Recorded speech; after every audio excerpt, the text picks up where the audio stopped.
At the beginning, we were a group of actors and producers and directors who were out of work. The original idea was to open a coffee shop. Because it gave us a legitimate way of sitting around to do nothing. So we started to build one with amateur labor, amateur material.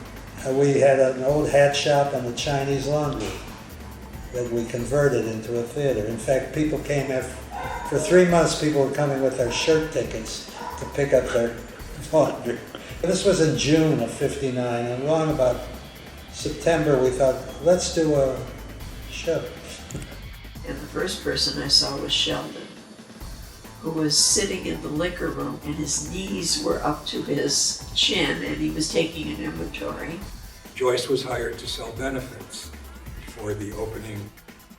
And then Bertie came in and we climbed through the new theater.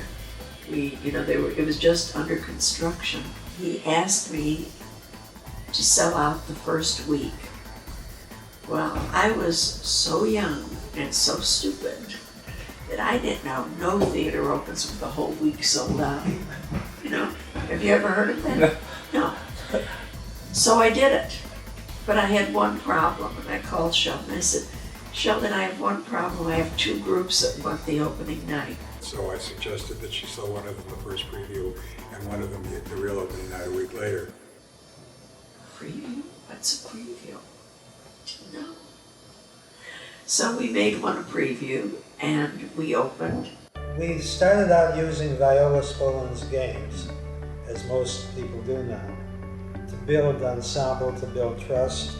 We were always discouraged from trying to be funny. No jokes were allowed in the early Second City days. But it was hilarious. Anyway, just hilarious, Guys wore black suits, they wore suits and ties, and the girl wore a plain black dress and heels. Because then you could have put things and they did a lot of stuff with hats and sometimes a prop. Mostly the wear was full of imaginary objects. And we started doing this disparate scenes, unrelated, and we thought, is that going to work? Is it going to work? Mike Nichols, who was then starting to be famous, we called him up and said, come on in and look at what we've got. And he came in and he said, no, leave it. Don't try for a single thing, because the joy of it is seeing the people doing different roles, not necessarily doing the same kind of story.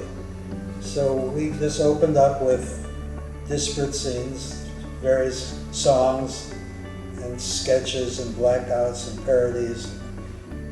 It worked. Business was good from the beginning. And about 6 months in, Time magazine covered it, called us a temple of satire.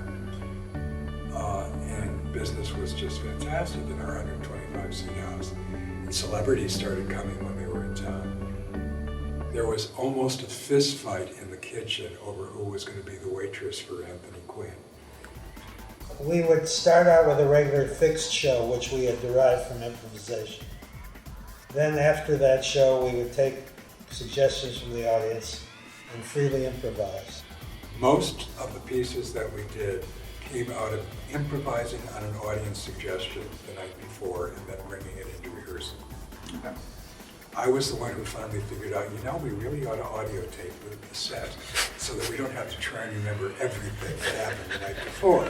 That, by the way, we did not charge for. We only charged for the fixed show. And why? Why didn't you charge for it? Because it was experimental and not up to could be not working, could be bad.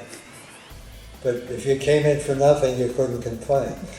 Tell us why the improv sets have always been free. Would you charge for them? When you know it's going to be 40 to 60% failures?